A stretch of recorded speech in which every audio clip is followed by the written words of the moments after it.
Olá, olá pessoal, tudo bem? Está no ar o canal Os Segredos do Mundo. Eles estão aqui pela terceira vez novamente, José Vanderlei e o senhor Alexandre Lauzzi. Antes de apresentar os convidados, é importante você dar joinha, manda o link para os seus colegas assistirem esse canal, tá? Hoje o assunto aqui vai ser sobre tecnologias de observação de OVNIs.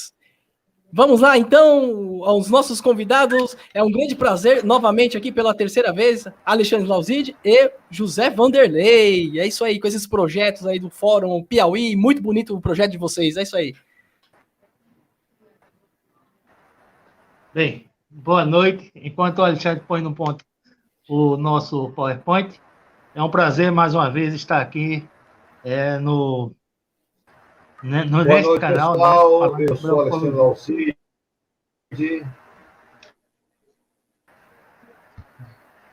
Conseguiu, Alexandre?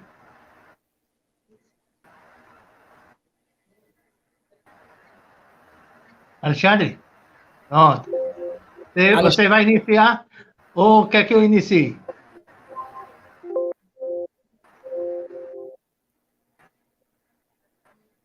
Tá travando dele, parece? É. Nossa. Pessoal, vamos aguardar aí para o Alexandre voltar. Os problemas técnicos, mas isso é normal, acho que ele vai voltar. Mas enquanto o Alexandre não volta, a nossa palestra de hoje é exatamente sobre as tecnologias observadas no OVNIs, que já não são de hoje, né, que está tendo essa observação. Eu cortei o áudio dele. Peraí, vamos ver agora. Voltou.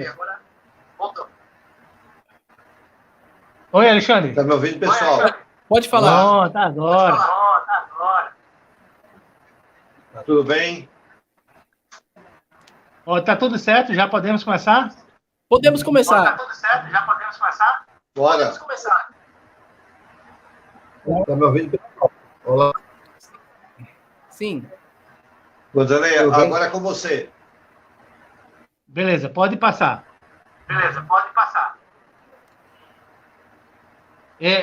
Tá tendo retorno aí, viu? Ou Alexandre ou Eduardo. Agora é com você. O meu acho que ele tá normal, viu?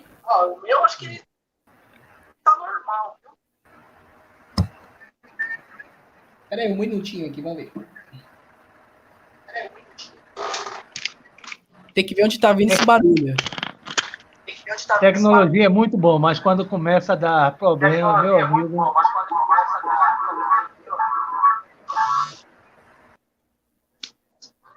Acho que agora melhorou, né?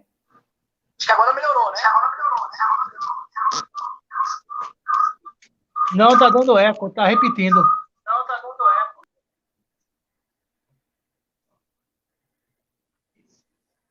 Agora, eu acho que parou o eco. Eu acho que o Alexandre, é do Alexandre, e o Alexandre saiu. Ele voltou. É que ele tava, acho que pelo celular, né?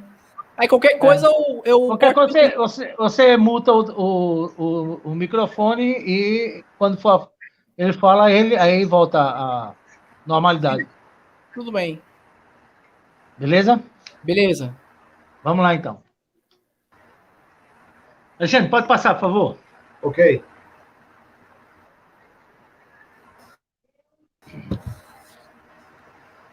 Bem, desde que a Marinha divulgou os 3 vídeos dos OVNIs, dizendo que era real toda aquela filmagem que ele tinha feito, no mundo todo se multiplicaram as observações, não a observação simplesmente por observar o objeto, mas para uma observação mais analítica desses objetos, tendo uma certa observação com relação às suas modificações físicas em cada avistamento. Então, nós tivemos algumas matérias que foram feitas, inclusive de alguns programas televisivos exclusivamente falando sobre os OVNIs e todas as suas características envolvidas neste avistamento. Pode passar, Alexandre. Nós vamos passar agora um dos 3 vídeos que a Marinha Americana liberou. Observem o vídeo com este olhar analítico. Veja todos os efeitos físicos que envolvem este fenômeno, este avistamento. Alexandre.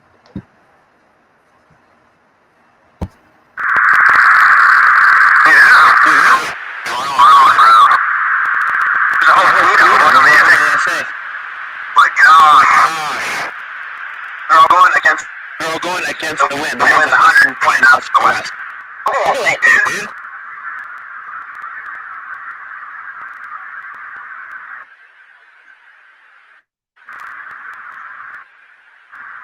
That's not how is it? It's not, dude. It's rotated.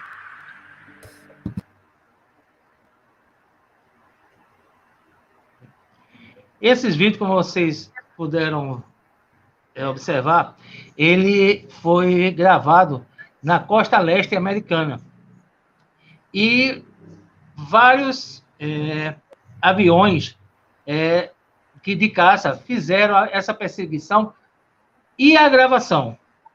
O mais interessante é o piloto, que em sua entrevista ele fala que era uma experiência completamente diferente, porque ele ficou impressionado com o comportamento completamente errático do objeto voador, porque não parecia desafiar todas as formas fisicamente normais para os pilotos, pois o seu treinamento aprende que as naves sejam sempre tripuladas ou não, elas têm que obedecer a uma lei da física, e é uma lei que rege todo o nosso dia a dia, inclusive. Né? Ele observou ainda que o objeto esse objeto que ele fez uma perseguição, aliás, um deles, porque na realidade era uma frota de aviões, não era uma frota de OVNIs, não era só um OVNI, era uma frota, tá? Mas um em especial chamou a atenção, que ele tinha um formato de um tic-tac, tá? Ele era como se fosse um dirigível, tá? Então, ele tinha esse formato de um tic-tac e ele não conseguia enxergar de maneira nenhuma qualquer tipo de propulsão, nem uma emissão de pluma de calor. Ou seja, ele não conhecia, não via por onde estava saindo, por exemplo, a queima de um combustível que poderia fazer aquele objeto voar. Então, ele ficou impressionado exatamente em ver tudo isso. O que, para nós, tá? Nós não nos ficamos observando tais efeitos, mas para eles observam todos os detalhes. Próximo, Alexandre. Essas observações para os grandes pesquisadores tomou um novo rumo, porque foi a partir daí que eles passaram a se interessar mais por uma nova forma de trabalhar essas observações. Foi quando entrou o setor privado. O setor privado, ele nos traz agora um estudo de tudo que foi visível nos fenômenos, tudo que é visível nos fenômenos, nos avistamentos, para poder trazer para o comércio em geral, seja ele para ajudar a humanidade, seja ele para promover novos tipos de máquinas, né? Comercializar ou usufruto de algum termo mais mecânico e científico, como, por exemplo, a holografia, aplicação da fibra óptica, o laser, ou mesmo os binóculos de visão noturna, que esse último foi dito até por um dos pesquisadores, né? Foi tirado de uma lente de um alienígena, de uma nave que tinha caído. Então, essa foi uma das possíveis introdução na nossa vida dessas tecnologias observadas e muitas vezes até conseguidas através das quedas dos OVNIs. Próximo, Alexandre.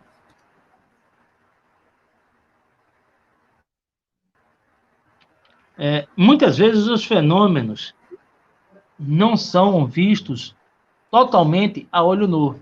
Então, às vezes, necessitam de algum tipo de aparelho para melhor visualizar, como em filmagens o infravermelho. E isso é tangível, inclusive no nosso dia a dia, do nosso controle remoto. Você tem um infravermelho na ponta do seu controle remoto e você não consegue observar. Mas se você colocar a filmadora do seu celular na frente e apertar, você vai ver que ele acende uma luzinha. A mesma tecnologia tem também junto a alguns OVNIs que são observados, e só conseguem ser observados em todo o seu esplendor, né, através de alguns equipamentos, e o infravermelho é um deles. Dentre todas as observações, por favor, Alexandre, próximo. Dentre todas as observações, os cientistas, ou os técnicos, ou a nova leva de pesquisadores, eles buscaram exatamente ver o que é mais visível, né, nos avistamentos. E a primeira coisa que chama a atenção é exatamente o cancelamento da gravidade. A gravidade, para nós, não é de hoje, nós buscamos isso há muito tempo. E eles têm essa facilidade de estar sempre flutuando, pairar a 1 metro, 2 metros de altura do chão, né? Então, essa foi um dos pontos que chamam mais atenção dos pesquisadores. O outro, na realidade, já foi dito, inclusive, pelo militar que estava gravando o OVNI da Marinha, né, o piloto da Marinha, e era propulsão sem reação, ou seja, você vê em todos os jatos, em todos os aviões a jato, você sempre vê as turbinas, e elas emitem calor, e ele não identificava nenhum tipo de queima de algum produto, né?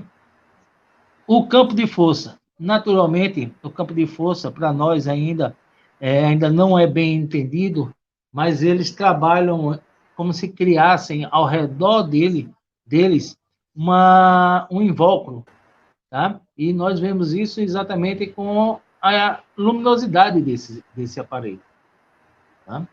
A invisibilidade, em certos pontos, você vê que ele passa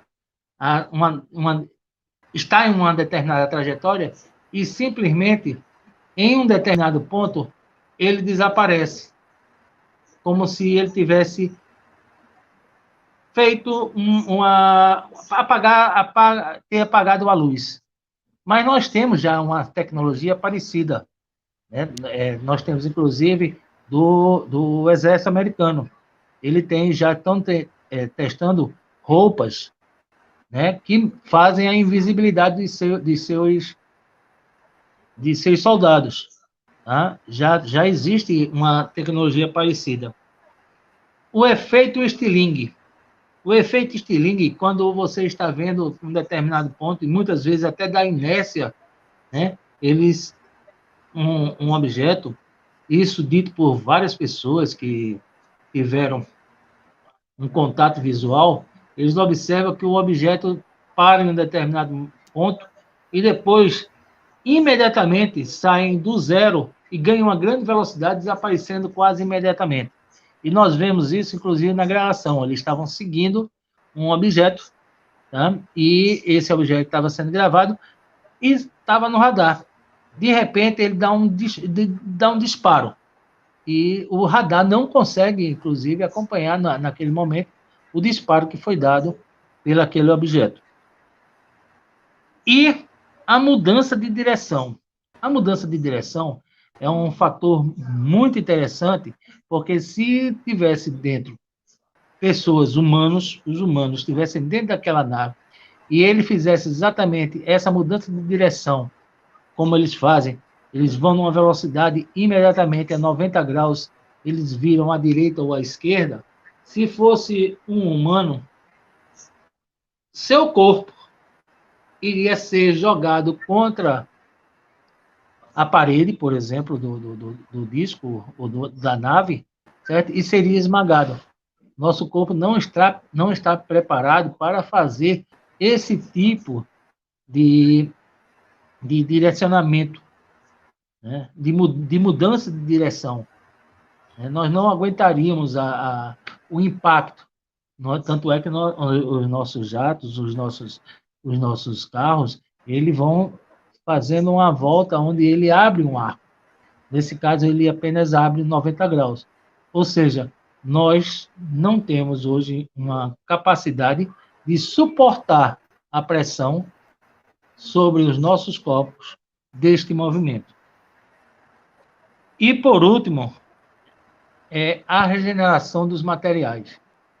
Essa regeneração dos materiais é dita pelos pesquisadores através do recolhimento de peças de naves que caíram. Então, nós temos em 2 casos, inclusive aqui no Brasil, né, que falam que pegou um pedaço da nave que tinha caído e que, ao pegar ela e tentar entortar ou botar na mão e espremer, ao abrir a mão, ela voltou à mesma posição inicial. Então, nós chamamos isso de regeneração dos materiais, que vamos ver também à frente. Próximo, Alexandre. Isso, como eu disse, entrou com grande força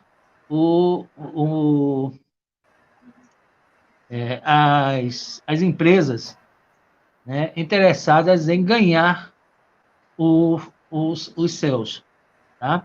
Então, a TTSA, que é uma empresa fundada por um ex-vocalista, né, e guitarrista da banda de rock Blink 182, Tom DeLonge, tá? Eles formaram um grupo exatamente para estudar os fenômenos ufológicos e deles tirarem possíveis instrumentos materiais que possam ser utilizados futuramente.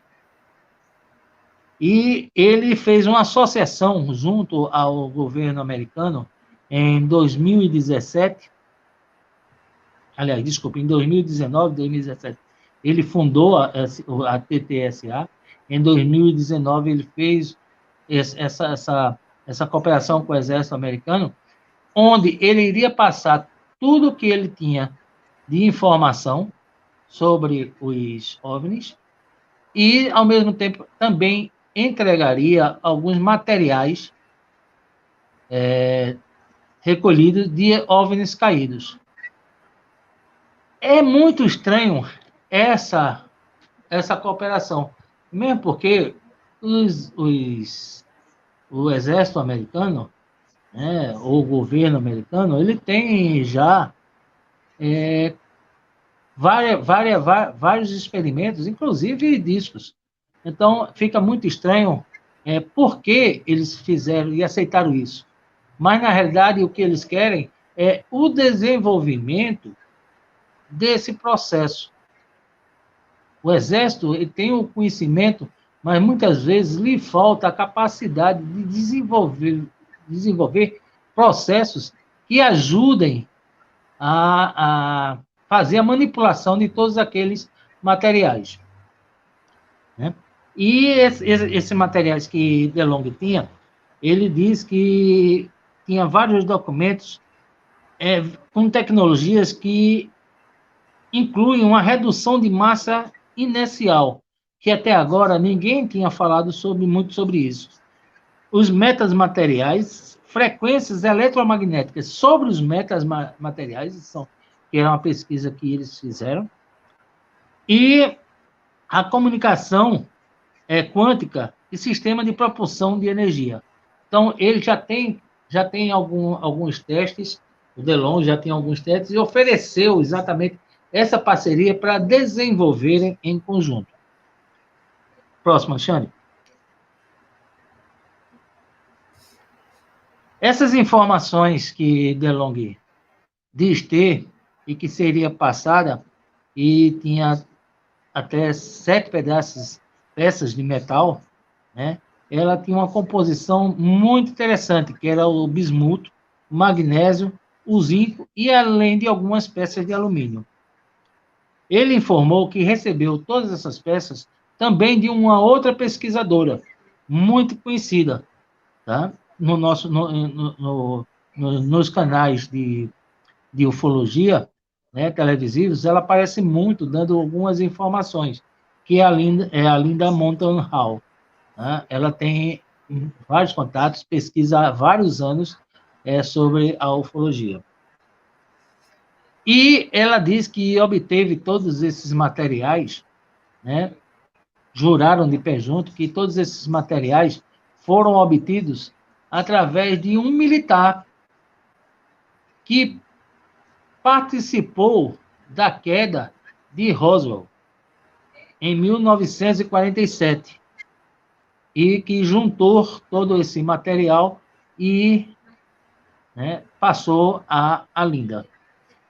O interessante é que eles particularmente fizeram desses ditos fragmentos pesquisas e verificou que não existe nenhum tipo de correspondência já pesquisados ou analisados ou descritos natural da Terra.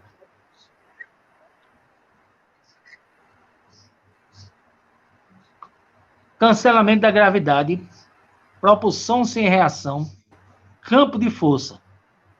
Será que os americanos já sabem de todas essas, de como funcionam todas essas tecnologias? A Marinha dos Estados Unidos fez um pedido muito interessante para registro em 2018. Veja só, ou seja, há pouco mais de 3 anos, pouco mais de 2 anos, né? Estamos em 2021. E que levantou uma grande estranheza entre todos, inclusive os cientistas e pesquisadores, né? Era um registro de patente para um veículo antigravitacional, ou seja, isso, uma patente solicitada em 2018, tá? E também, além disso, ele tanto poderia andar nos céus como debaixo da Terra. De acordo com essa patente, o veículo funcionaria como meio de dispositivo de redução de massa inercial, que era exatamente aquilo inicialmente falado por DeLonghi. Segue ainda nessa patente uma descrição de geradores de forças gravitacionais e os supercondutores, que funcionariam à temperatura ambiente, ou seja, não precisaria de grandes energias, de grande calor, para que eles funcionassem como temos hoje os jatos, por exemplo. Tá? E que seriam ativados a partir de uma mistura dentro de um determinado ambiente, no caso eles chamaram de um caldeirão, onde teria a criação de um vácuo quântico ao redor da nave. Tá? É como se imagine uma mosca voando dentro de uma bolha de sabão. Seria exatamente a ideia de que foi passada. Essa seria o vácuo quântico ao redor da nave. Isso permitiria ignorar qualquer força aerodinâmica ou hidrodinâmica, além dos planos de uma espécie de campo de força eletromagnética adequado para proteger o planeta, como, por exemplo, de um impacto do meteoro, mas também seria um blindado contra mísseis balísticos. Então, o exército americano ele sempre procura, né, também a área de armamentos. Então, ele fala sobre o planeta, mas, ao mesmo tempo, ele quer produzir armas diferenciadas. No cancelamento da gravidade, não é só os Estados Unidos que tem esse interesse ou teve esse interesse. Nós tivemos também outras empresas que ficaram interessadas e fizeram também algumas outras propostas, né? Fazendo com que a corrida, né, já se iniciasse desde 2018. Então, para vocês terem uma ideia, essa corrida começou em 2018, mas em 2005, um outro projeto propunha uma espécie de escudo supercondutor que seria capaz de alterar a curvatura do espaço-tempo, patenteando também sendo patenteado nos Estados Unidos. Na Inglaterra, um projeto chamado de Green Glow, da Bay Systems, tentou, entre os anos de 1980 e 2005, encontrar a solução para o problema gravitacional. E até hoje não foi ainda encontrado. E chegaram, inclusive, a oferecer uma fundação da Gold Street um valor de 1 milhão de euros para qualquer um que consiga fazer um objeto de 20 gramas levitar por 1 minuto em apenas uma altura de 10 centímetros. Hoje nós temos os supercondutores. Tá? Os supercondutores, eles conseguem fazer uma levitação, mas de pequenas peças e por um determinado tempo, né? Acabando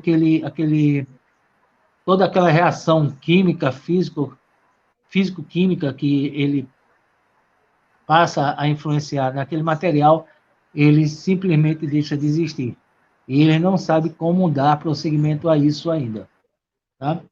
O campo de força, na física, é um campo vetorial, que descreve uma força sem contato, atuando sobre as partículas em várias posições do espaço. Né? É aquilo que eu falei. É como se você estivesse dentro de uma bolha de sabão. Né? E lá dentro da bolha de sabão tivesse um pontinho no meio. A seguinte é um esquema, possível esquema, de um disco voador.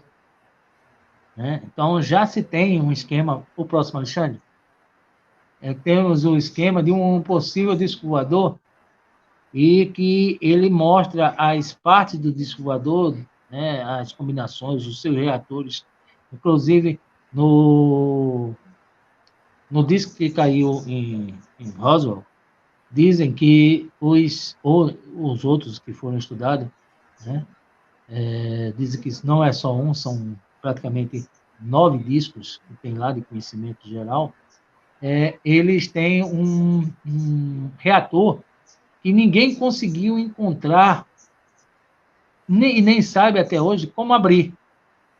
Né? Eles não conseguem ver, né, onde é que tem uma abertura, porque é como se fosse alguma coisa compacta.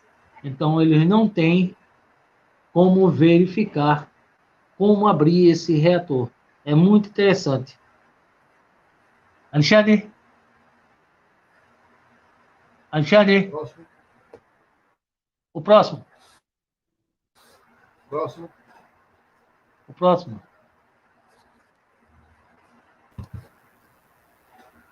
Agora foi. Próximo. Pode passar o próximo. Antigravidade.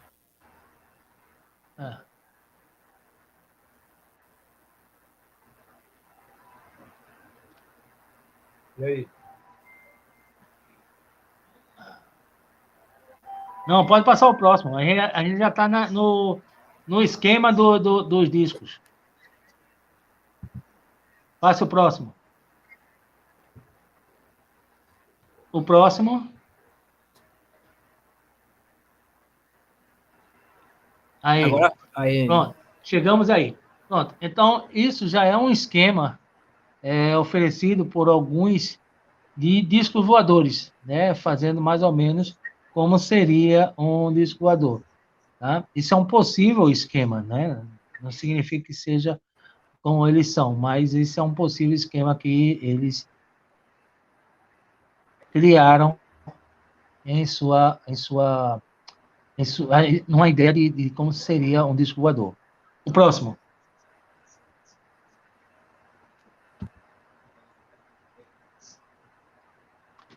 Vamos falar agora um pouquinho sobre a NASA, né?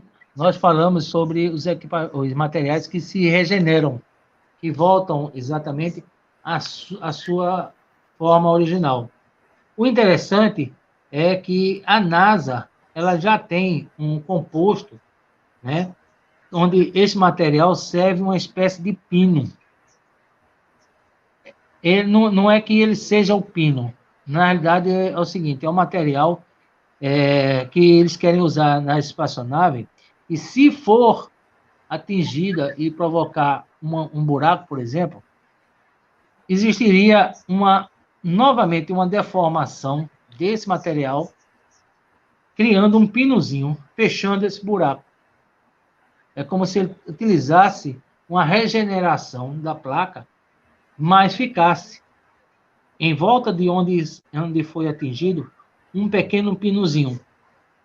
Ele preenche o buraco, impedindo, por exemplo, que o ar interno escape para o espaço. A amostra divulgada pela NASA ainda é de 1 milímetro de espessura, mas eles já estão podendo produzir micrométricos, da mesma largura de algumas células do sangue humano. Ou seja, a capacidade que eles já chegaram a produzir, a ter vamos dizer, esses elementos, tá? Já chega a ser quase uma nanopartículas. E essa versatilidade permite que a matéria também seja utilizada na Terra, protegendo contra.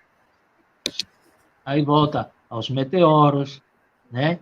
Ao revestimento de aviões, revestimento de tanques de combustíveis, né? E voltamos novamente à área militar, né? Blindados, etc.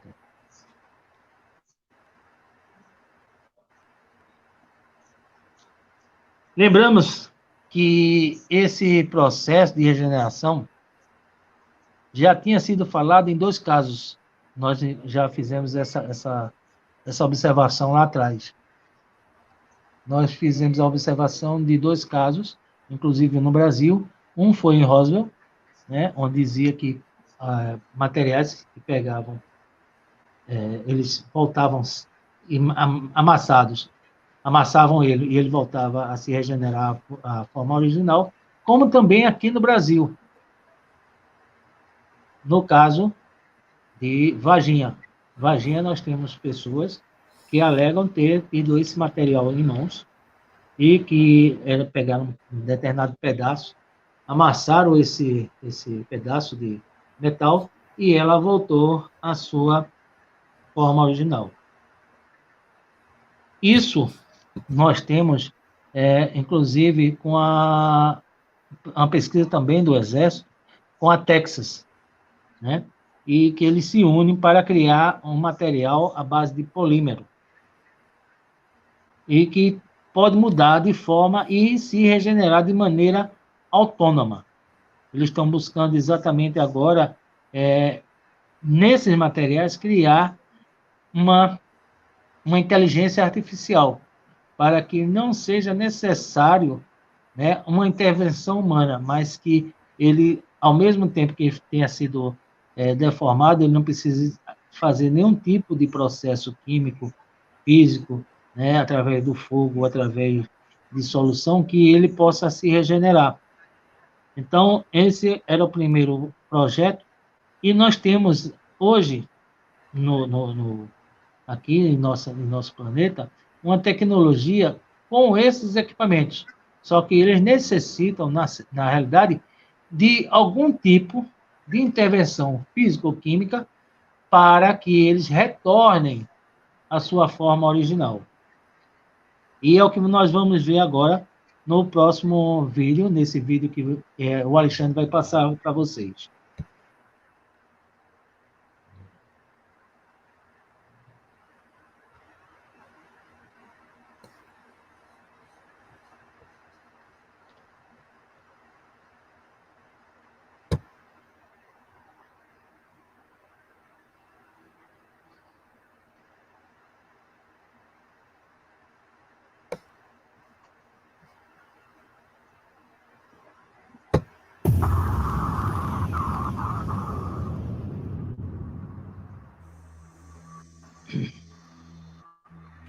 This is no ordinary paperclip.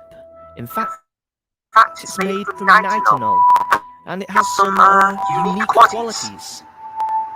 Let's bend it into a completely different shape. Oh, Okay, I think that should do. Now What happens when I drop this into some hot water?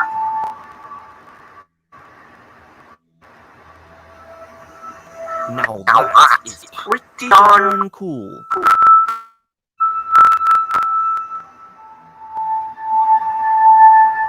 Nitinol is also known as memory memory metal. metal. And once it reaches a a certain heat, the atoms atoms become become locked locked into into the previous arrangement that they were forged in.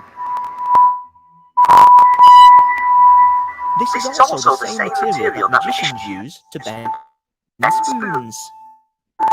Sorry to ruin magic. So there we have it. it. Nitinol. Nitinol. Don't forget to check out my Facebook and Twitter. The links are below. And as always, I will see you next time. Thanks for watching. For watching.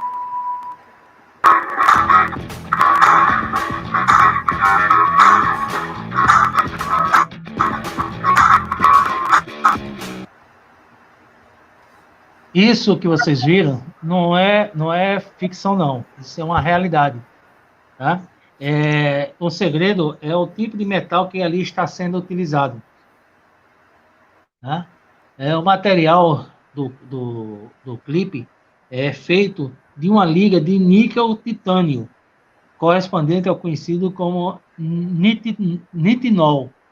Tá? Então, não é nada feito graficamente, não. Isso aí é uma realidade que hoje existe, uma composição de materiais que ele adere, né? Ele tem uma memória da forma e sempre se mantém, sempre se regenera a forma do qual ele foi moldado. Tá? Esses materiais, né, tem vários tipos de composições que podem ser combinadas. E nós temos o cobre, alumínio e níquel, que é uma combinação. O níquel com o titânio, que nós já fizemos, que já falamos, que é exatamente o clips. E também, frequentemente, menos frequente, aliás, temos o zinco, o cobre e o ouro. E até mesmo, com uma combinação, o ferro. Então, nós temos a regeneração de materiais, hoje, já sendo pesquisadas, de observações que foram feitas através da queda de naves em nosso planeta. Eu agora vou passar para o Alexandre, que ele é crânio com relação às informações sobre um elemento extraterrestre, certo? E o seu pesquisador, que vocês muitos já ouviram falar, que é o Bob Lazar. Tá? Então, o Alexandre agora vai entrar falando sobre essa pesquisa, né, e todas as informações sobre este elemento. É contigo, Alexandre. Olá, estou aqui já a posto, fazendo aqui a dos eventos, do post, né? Só um minuto só.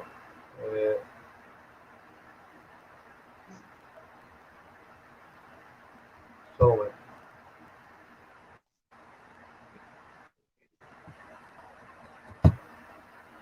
Agora,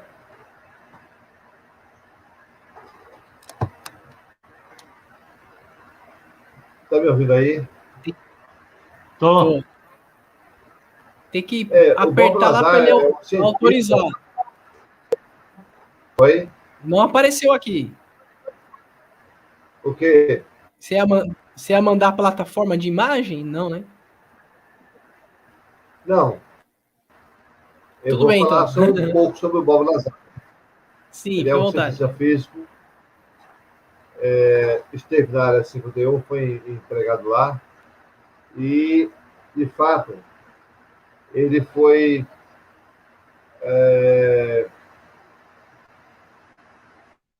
enxotado lá da região, né? Por quê? Ele revelou ao mundo a existência de tecnologias extraterrestres, ok? Da qual usava um elemento que não estava na tabela periódica naquele momento, em 1989. Só em 2009, 2005, foi constatado a existência desse elemento.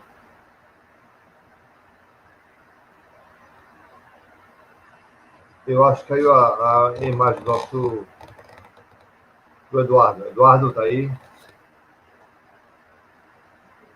Caiu a imagem dele, mas tá mais. Não, eu tô aí. É que na verdade eu fiz o corte de câmera só para deixar um pouco concentrado. Tô aí. Tô aí, sim.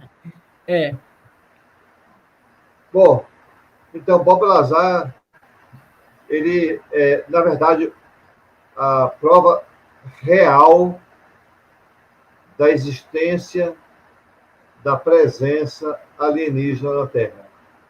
Ele foi o primeiro cientista a revelar a existência do elemento 115, que até então não estava na tabela periódica. Só depois, em 2005, foi feito um esforço com contribuição Sim. dos Estados Unidos, da Suécia, né, para poder produzir, e da Rússia, né, para produzir esse elemento. Foram pequenas partículas, das quais se deu crédito para Bob Lazar, referente à existência dessa tecnologia extraterrestre.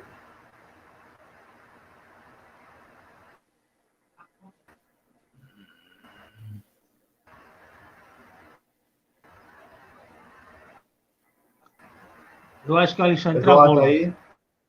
Tô. É que às vezes eu fecho a câmera, mas pode continuar. Tô vendo.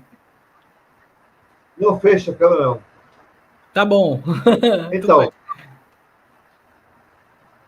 Então, esse aí foi um dos maiores evidências da presença alienígena na Terra, com evidência física do que é dos elementos que estão aqui na Terra. Sim.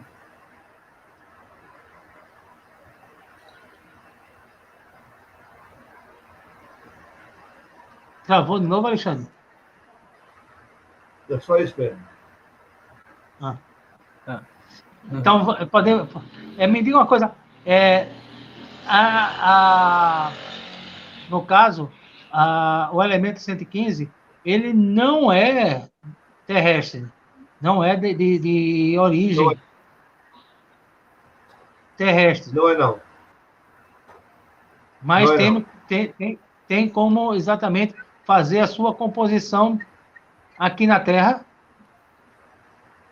Em alguns, com poucos elementos. Não é muito, não.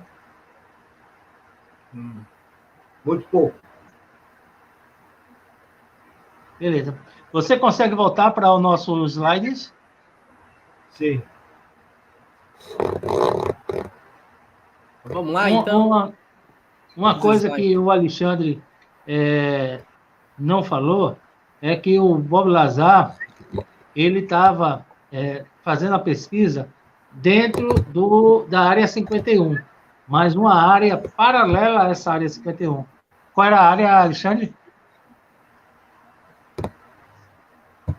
Qual é a área? S4. Alexandre?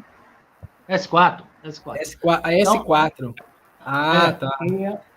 Que fica, uma área que fica 20 quilômetros, não é isso, Alexandre? Da área 51, dentro da área 51. Então, interessante. Ele fica 20 quilômetros dentro dessa área. E lá, ele diz que fez essa pesquisa e que encontrou também não só um disco voador, mas foram 9 discos voadores. Foi isso, Alexandre? São 9, não é isso? Foi. Seriam 9 discos voadores. E um disco voador que ele estava trabalhando, ele chamou como um estilo esportivo. Ou seja, seria alguma coisa bem menor, não é? Né? Trazendo algum outro tipo de informação sobre essa área 51, Bob Lazar e o elemento 115.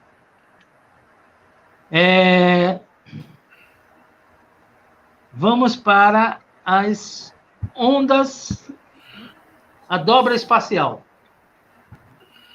Adiante um pouquinho aí para a gente, Alexandre. Mais um pouquinho. Aí, dobra espacial. As dobras espaciais nós conhecemos, inclusive, através de filmes, né, como o Star Trek, que vão entrar a fazer a dobra espacial. A dobra espacial nada mais é do que você conseguir alcançar velocidades absurdas, certo? Muitas vezes ditas que são maiores que a velocidade da luz. Imaginem que já foi encontrado, né, ondas gravitacionais em que, em tese, se criaria uma distorção do espaço-tempo. E nós podemos imaginar uma dobra espacial como sendo uma onda do mar. Né? Quando você vai formando a onda, ela vai puxando a água que está à sua frente, vai se elevando, né? E vai ficando para trás uma outra quantidade de massa d'água. E você começa a deslizar. Não é o deslize que faz a dobra espacial, e sim esse efeito de puxar a água que está vindo à sua frente, né, para criar essa onda. Então, a dobra espacial é exatamente isso. É você puxar, diminuir o espaço que está à sua frente e alongar o espaço que está para trás. Sim. O teletransporte. O teletransporte, nós temos aí em alguns filmes de ficção também, tá? Mas, na realidade, a nossa ciência ela já consegue fazer o teletransporte.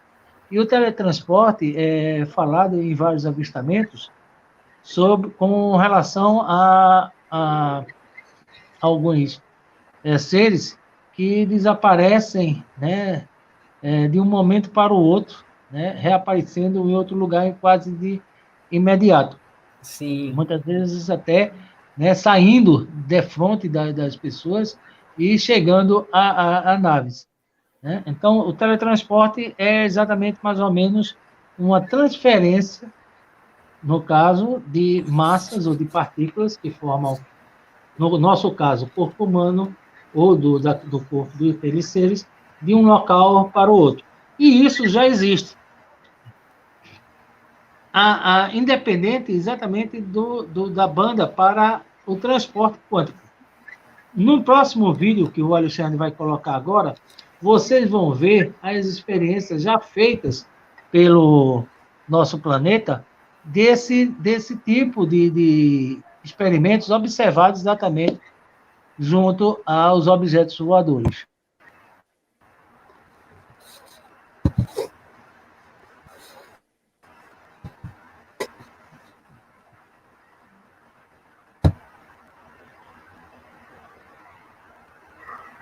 Será que Einstein estava errado? Ele disse que o teletransporte não poderia acontecer na vida real. Os avanços no teletransporte de informações quânticas têm animado os pesquisadores desse fenômeno. Cientistas holandeses divulgaram na revista Science os resultados de quântica.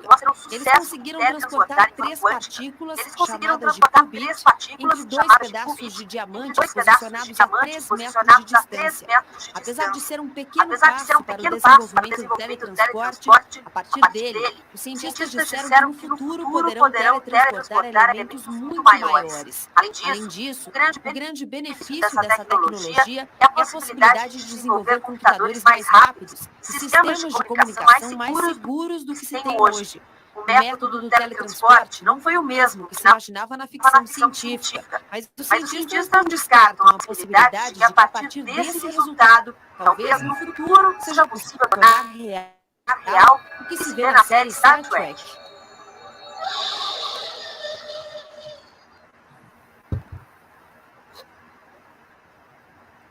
Bem, como vocês puderam ver, nós estamos exatamente caminhando para conquistar todas essas observações feitas através dos avistamentos, da observação e análise dos avistamentos. E isso, claro, naturalmente, existe uma outra enorme quantidade de fatos que estão diretamente relacionados a esses avistamentos, como o portal dimensional, a própria telepatia, a comunicação, né? Muitos falam sobre a telepatia, que eles não se comunicam usando a voz ou a linguagem, né? São sempre através de mensagens telepáticas. Viagem no tempo, né? Não é de hoje que muitas pessoas que foram levadas, contactadas ou abduzidas, dizem que passaram pouco mais de 1 hora, 2 horas, 3 horas, 10 horas, e, na realidade, quando retornam, passaram meses e até anos. Né? Nós temos vários casos de pessoas que foram levadas e, para eles, passaram poucas horas e eles voltaram, né? No tempo, teria passado aqui 4 meses. Né? Nós temos até um relato muito interessante de um brasileiro. Né? O tamanho e formato de naves. E, finalmente, o tipo de espécies, a quantidade de seres que existem, né, nos diversos relatos.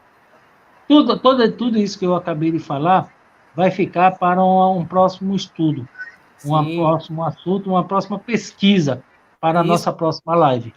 Exatamente. Né? Então, eu encerro aqui a nossa apresentação. Sim. E ficamos à disposição daquelas pessoas que queiram fazer as suas perguntas. Alguma pergunta, pessoal? Alguém quer fazer? Tem aqui 17 pessoas.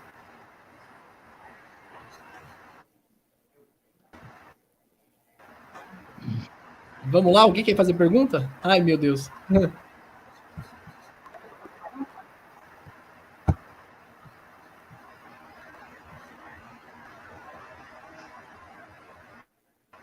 Deixa eu dar uma observar aqui. É só perguntar. Alguém quer fazer alguma pergunta? O Renato só deu... Deixa eu ver aqui. A Lilian.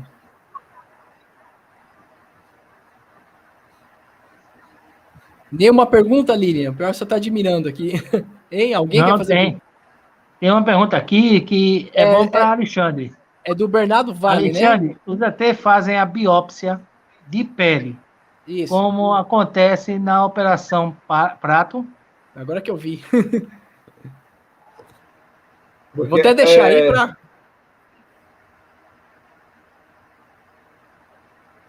Sim, com certeza.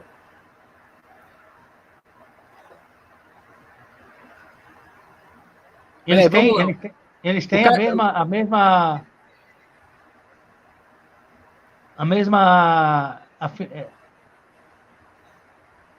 Bom, tem ele fala da biópsia, né? A biópsia de pele. Bom, tem a pergunta do Carlos Roberto, tá? Vamos lá. A questão do material que não se degrada em engenharia reversa, sabe responder, Alexandre? Por que em questão do material que não se degrada a engenharia reversa? Veja bem, é que nós usamos os isópodos errados. Não sabemos ainda quais são os isópodos corretos para não degradar os elementos para serem permanentes. Em outro momento, ou em outro lugar do universo, eles acontecem de forma espontânea e sem decair. Né? São constantes. Bem, aqui tem a pergunta do meu amigo Vlamir Marques, vamos lá.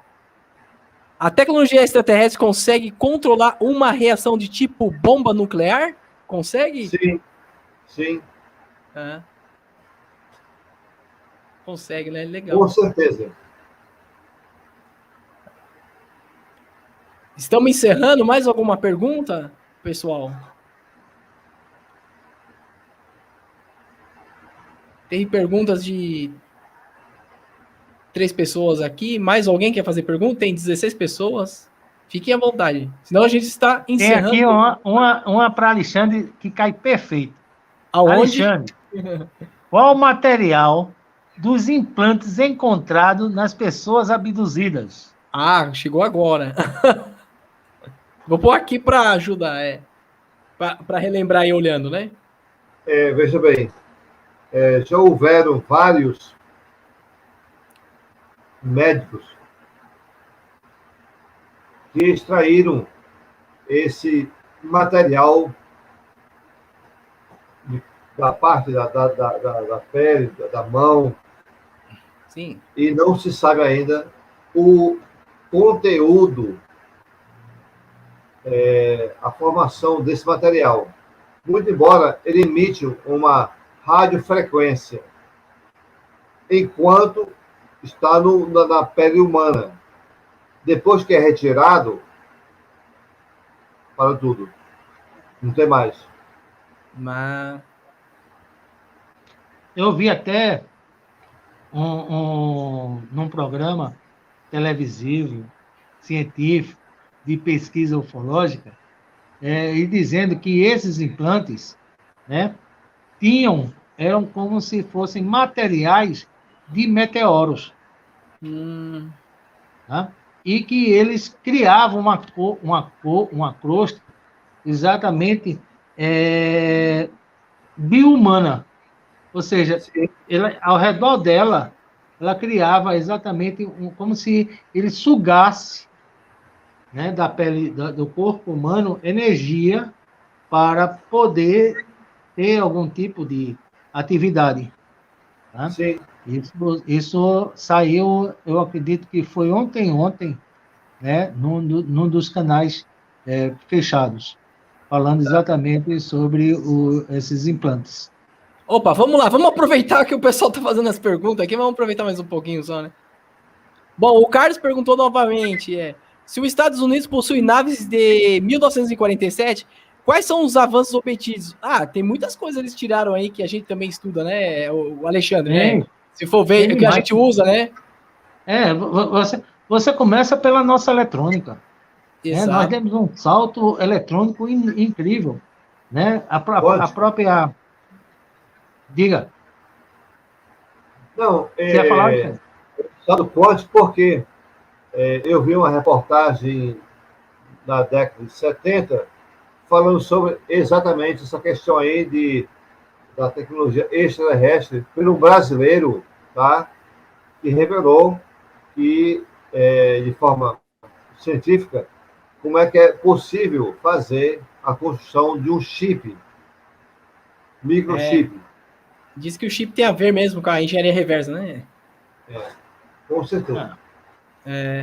Os circuitos elétricos, né? O binóculo de visão noturna, dizem que o binóculo de visão noturna foi exatamente foi tirado dos olhos de um extraterrestre. Né? Nós temos ainda os circuitos integrados apareceu. O primeiro circuito integrado no mundo, o primeiro, custava $1 milhão. Exatamente. Tá?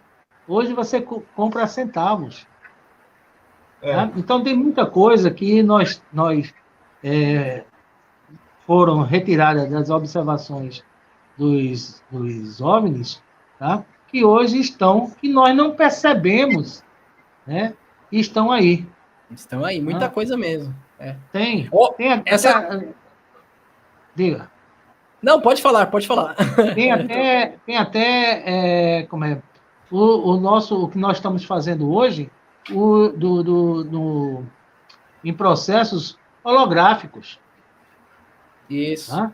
Nós temos hoje um processo holográfico devido exatamente a toda uma idealização das pessoas, como as pessoas falavam, viam, observavam, dentro dos OVNIs, né? Peças nesse sentido. Então, temos muitas coisas que são variadas da observação.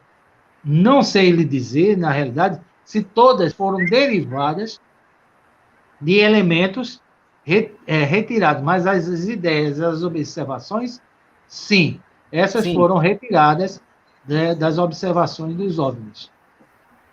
Legal. Essa eu tenho que fazer. Pode ser mais algumas? Pode. Pode. Essa aqui o meu amigo perguntou, eu achei polêmica, não pode passar. Na opinião de vocês, existem bases humanas em Marte? Não.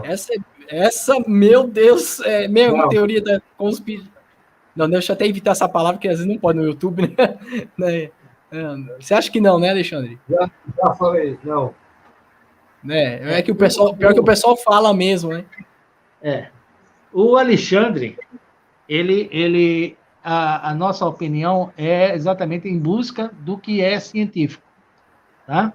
Então, realmente, não tem nada que comprove que existe isso.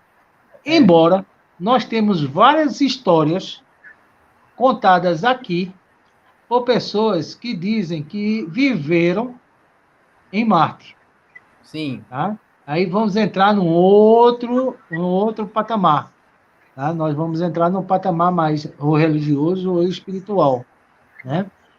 Nós tivemos, inclusive, uma live de uma pessoa que recebe um ser de outro planeta e fala que existe vida em Marte.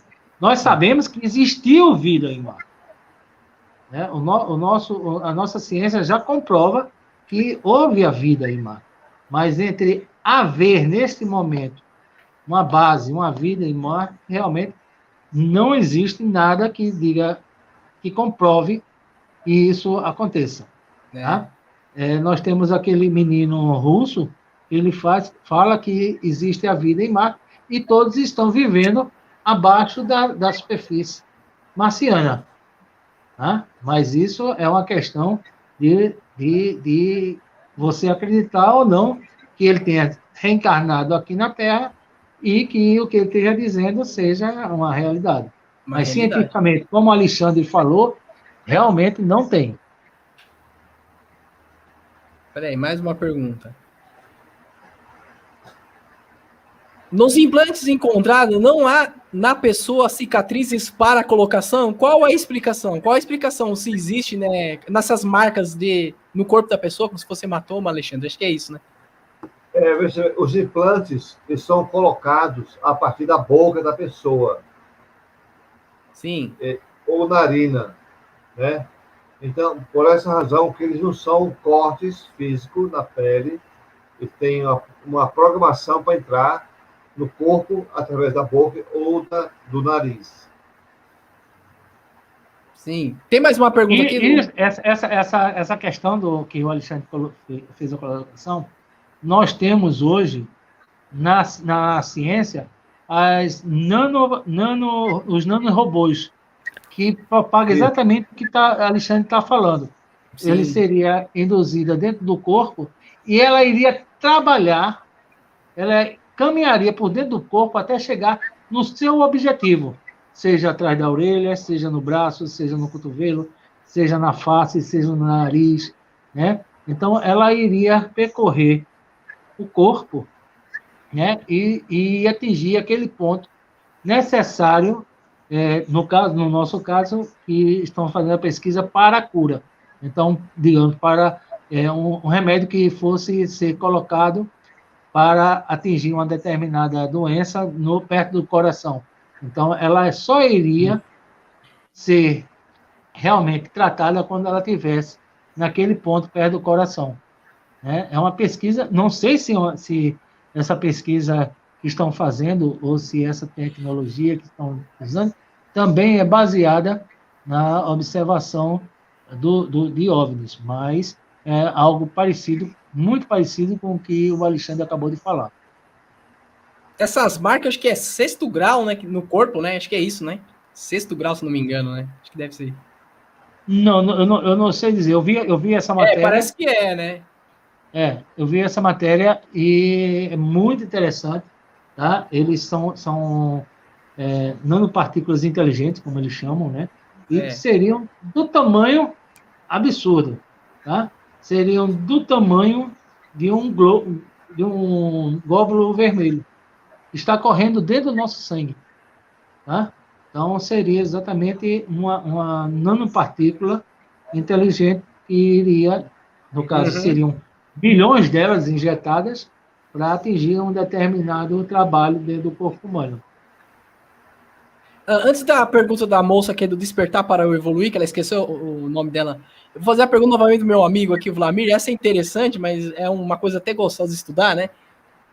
Existem bases alienígenas no Polo Norte, na opinião de vocês? É porque essa coisa tem várias coisas, né? Os militares até escondem também, né? Parece, né? Sim, claro que sim. Tem sim. Tem, né? Tem, né? Vamos lá, então, a pergunta da moça. Inclusive, fizemos uma palestra exatamente sobre os polos, mostrando que poderia ser a entrada de civilizações intraterrenas. Certo, vamos lá. A pergunta da moça aqui. Qual seria possível causar para um OVNI perder o controle e cair? Eu até... Não, deixa aí vocês falando aqui. Você quer responder? Olha, eu vou dizer o que eu vi ontem no programa. Tá? Certo. E essas quedas de OVNIs teriam sido praticamente planejadas para que colocasse o homem no rumo certo da tecnologia. Isso eu vi ontem num programa, certo? Num programa de TV, de canal pago, tá? E ele estava 1 hora sobre essa discussão, tá? dos antigos astronautas. Sim. Tá? Eles que acreditam nos antigos astronautas, e que era muito interessante com a quantidade de naves, porque nós conhecemos aquelas que são divulgadas, né? Muitas vezes aquelas que não são divulgadas pela Marinha, Exército ou Aeronáutica, pela área militar, mas aquelas que nós temos conhecimento e que eles negam. Então, só que na queda de Roswell, não foi a primeira queda. Antes da queda dela, existiam várias outras quedas. Tá? Que eles falam, mostrando em documentos isso. né, a linda que eu falei aqui no Ô, canal. José Vanderlei, uma pergunta. O exército consegue abater uma nave? Ele consegue mesmo tirando com mísseis num caça, um helicóptero? Ele consegue? Sim, consegue mesmo? Ah, Temos até um relato russo sobre isso. Não com isso, mas tem uma tecnologia eletromagnética que pode distorcer o campo magnético e derrubar. Derrubar, pode, né? Porque aquilo lá protege um pouco, né? E muitas vezes eles estão ali, né? Não espera que você seja hostil, né? Nós temos no Comandante Beard uma conversa com o intraterreno, que ele fala que já mandou várias naves falar com os habitantes da Terra e eles são atacados, são derrubados, né, sem eles terem feito nada, simplesmente pelo desconhecer. Eu desconheci. O que é aquilo ali? Não sei o que é, dá um tiro nele. Então, o que acontece é exatamente isso, né? Muitas vezes eles vêm com toda boa vontade e nós, né, por medo, por loucura, né, abatemos, né, mandamos fogo e, naturalmente, há uma queda de um OVNI. Inclusive, na Rússia tem um relato de uma queda de um OVNI, de um tiro de um piloto. O piloto atingiu, jogou um determinado projétil contra essa nave, atirou esse projétil. Esse projétil caiu, ia começando a cair, e quando ele começou a cair, ele emitiu uma luz sobre o avião do piloto, e ambos caíram. Né? Nós temos uma infinidade de fatos, né, de experiências com relação a agressões. Né? Temos, inclusive, uma agressão de uma pessoa que deu um tiro num dos seres. Né? Isso. Os outros que estavam lá pegaram ele, botaram dentro da se não me engano, foi 79, né? Acho que foi o Philip Schneider, alguma coisa assim, mais ou menos o nome dele. Né? E depois emitiram uma luz sobre ele, que ele veio adoecer e depois faleceu. Né? Na realidade, as primeiras agressões somos nós para eles. Como é, Alexandre? Considerações finais aí. Vamos então às considerações finais, então? Chegamos então a 1h12. Bom, vamos lá, então. Está encerrando o canal Segredos do Mundo. Muito obrigado pela presença do Alexandre Lauzide e o José Vanderlei.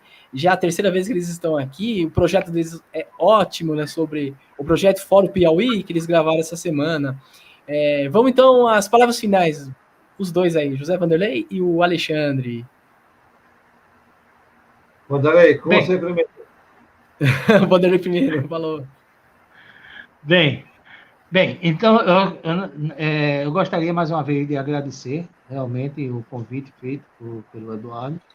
Né? Nos colocamos à disposição. Né? Qualquer coisa estamos e voltaremos quantas vezes fomos convidados. Sim, tá? Uma honra. Né? Eu agradeço. Parabéns ao Eduardo, que está fazendo aniversário essa semana. Obrigado. Né? Criou mais uma estrelinha aí no céu. Né? E boa noite a todos, um bom restinho de final de semana e até uma próxima. Mas antes eu queria lembrar realmente o fato do que nós fazemos de um projeto que o Alexandre encabeça, que é a UFO Piauí, que ele vai poder falar para vocês. É um projeto muito legal e que estamos ajudando a várias pessoas. O Alexandre tem informações mais precisas com relação a isso. Então, a todos vocês, obrigado e boa noite. O nosso canal lá da UFO Piauí tem como objetivo trazer informações contundentes da ufologia e da espiritualidade. Né? E, nesse momento, nós estamos levando